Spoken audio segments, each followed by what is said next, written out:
Joanne Garbutt, thank you so much for joining us for Talent Month. You're welcome. It's nice to be with you again, talking about all kinds of things. Oh, and we don't know yet what we're going to talk about. That's the wonderful thing. That's the wonderful thing. So we met, 3 years ago. And since then, you have been coming in, going out, appearing in all different guises into the digital infrastructure world in Ireland. And you're recently been appointed in a senior position in Digital Realty, which is wonderful. So, who are you for those that don't know you that well? What do you do? Why do you do it? What do you like and what do you not like? Um, my role would be sustainability director and government engagement. Um, what I bring to the role and to life in general, I would say um, I'm creative, I'm compassionate, and I tend to be a catalyst in some way or another. And I bring a lot of curiosity with it, just to put more C's in there. I'm always curious about stuff. I'm an insatiable learner because I just always am curious. How is this? How is that? How can that be? So that means I'm not very often bored. I spend a lot of my free time just Googling stuff and videos that I have questions and curiosities about. So that's what I bring to the role, and that's what I bring to anybody who gets in a conversation with me. So, obviously, for listeners as well, that is not a good old Irish accent that you've got there. No, it isn't. No, so I'm thinking that, and I know it's a leading question, the story started somewhere else and at a different time, possibly. So, could you tell us a little bit about sort of how you went from South Africa, as it is, to Ireland? I went via the US, where I lived in Colorado, California, and Texas over a period of roughly 10 years. I Wow, lived also in Vancouver for a bit. Then I was in the Netherlands for quite a number of years, and I landed here in Ireland about 4 years ago. goodness. You are that sort of global citizen type person that we read about. I don't know. I would call myself an earthling. People ask me where's home, and I say, I don't know. I really don't. An earthling. I love it.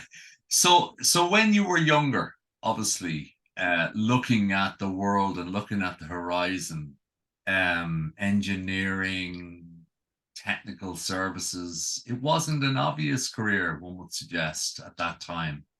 And you end up in a technical industry providing digital infrastructure, which is the roads and rail and water of the previous decade. So just tell us how one goes from what you may have started or what you may have thought you were best suited to actually being a coordinator of the next wave of sustainable digital infrastructure. So if I had my way, I would have been an artist. The teachers had nearly heart attacks and said to me, it's not the right answer, it's the wrong answer. And I asked why. You said I could be anything. You told me the test said I could do what I want to do. I want to be an artist. They said wrong answer. When you're good at math and science, artist is not the right answer. They then said, well, get a real job, a real life job, and then you can always paint in your free time.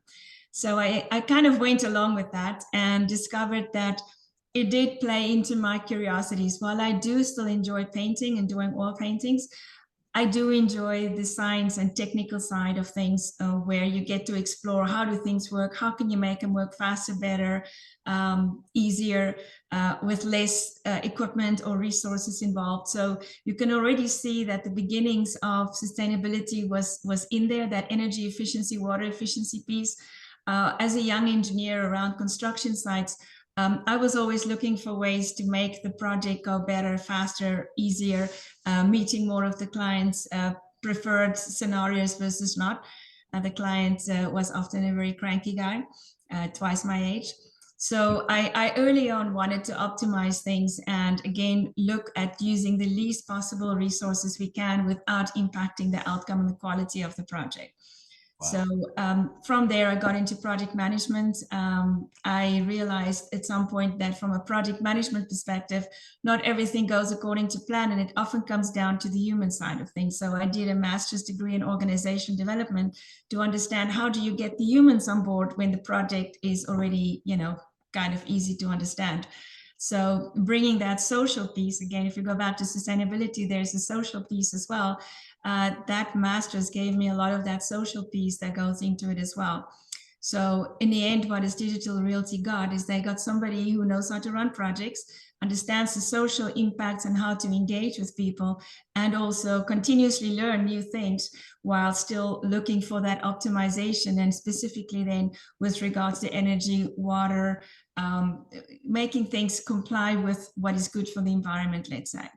My goodness, in 3.5 minutes, you have saved so many listeners an MBA in evolution of life. But I'm going to bring you back to one of the things there, which was this week, as you know, or next week or the week after, an awful lot of young people are going to get their results of a memory test.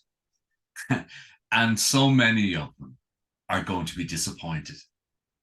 And they're going to be effectively thinking, oh, where do I go from here?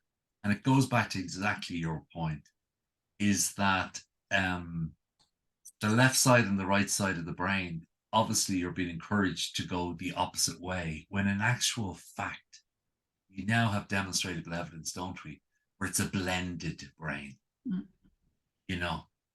that's what I'd say about yourself, is that you have a blended brain where both sides are working. Yeah. And you weaved another word in there, and I'd like to bring you back on it: collaboration. Is that when you said a cranky guy, was the cranky guy just resisting change, Joanne? Really? And you visually were changed? You were mindset change? And is that often, in your experience, the biggest thing? The change that you bring, the way you think, is a threat to those you're around. Can you talk to us a little bit about that? I think you're right. But if I go back to the early part of my career, I think he didn't think I could do it. He saw the first woman the site has ever seen. And I was told by the manager who hired me into that role that actually he didn't hire me, sorry, his boss hired me.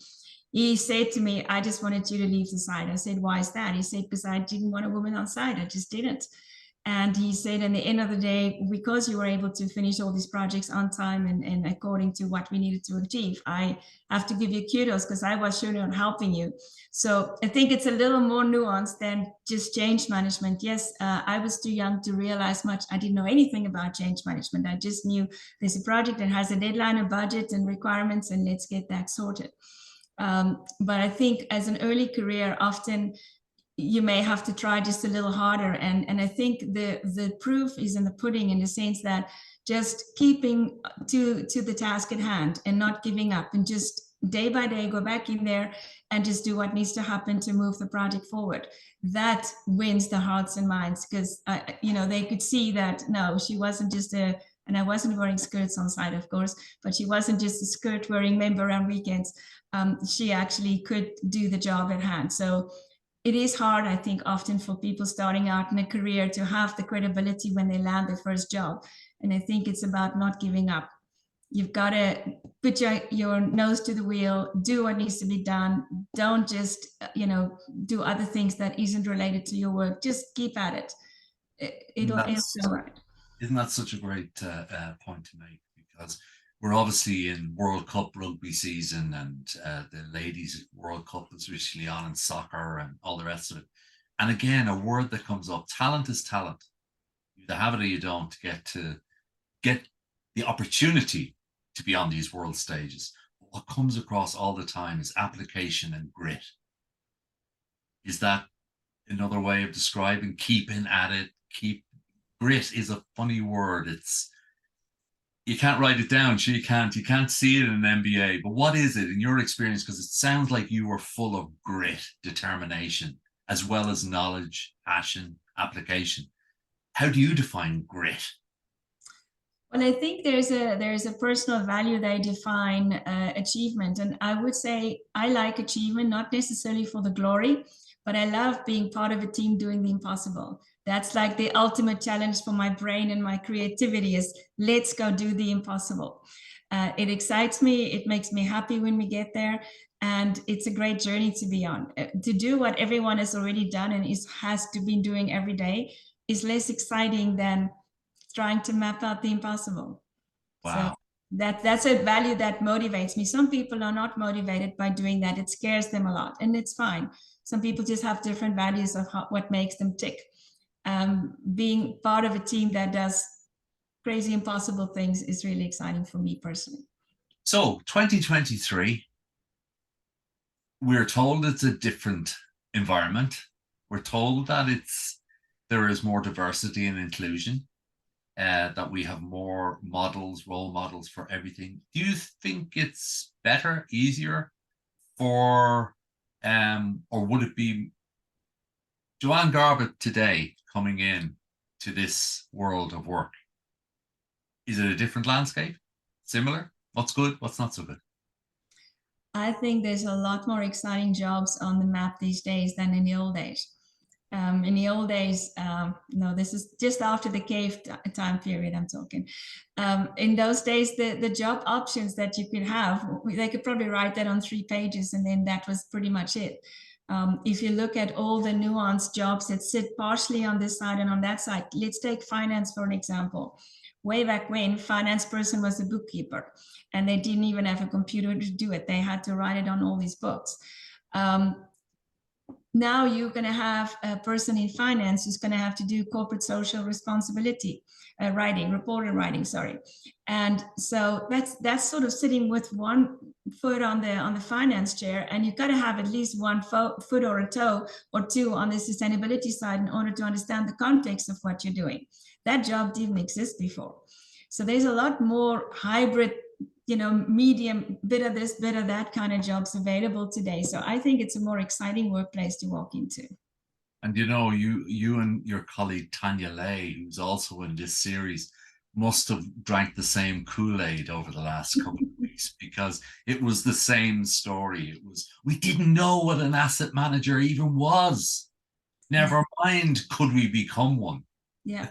Yeah. So, the opportunities in the micro, and I know the world we're in is building and supporting digital infrastructure, and like gunpowder, it has massive opportunities to create and build tunnels and blow away rocks, but it also has less positive aspects. But ultimately, you're creating tools, aren't you?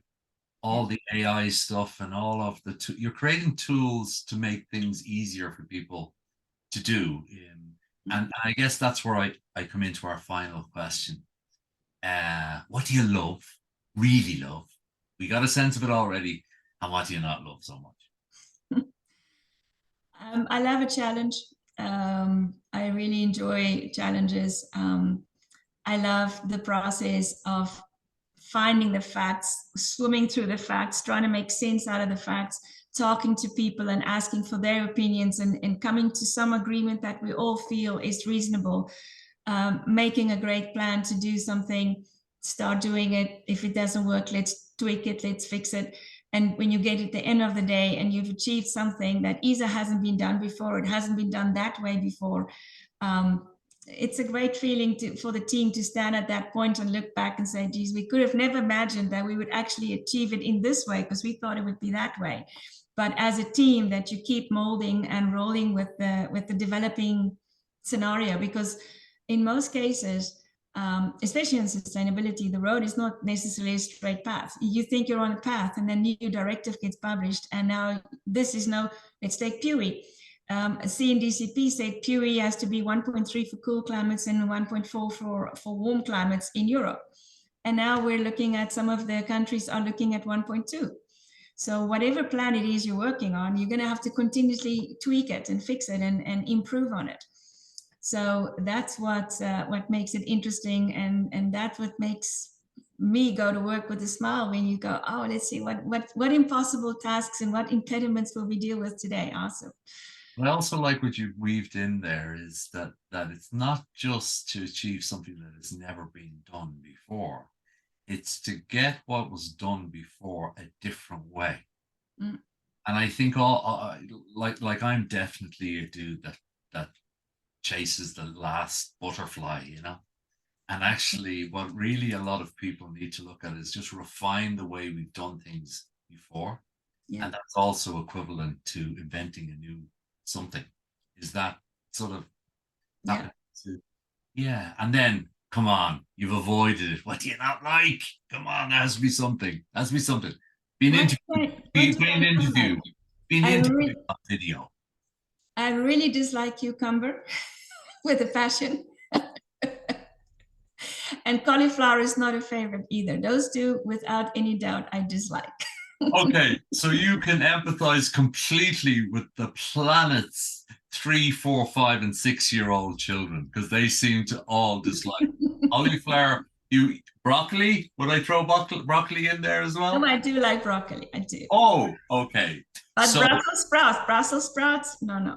no, okay. Well, I'd have to close it down by saying Brussels sprout, cauliflower, and cucumber disliker Joanne Garbutt of Digital Realty.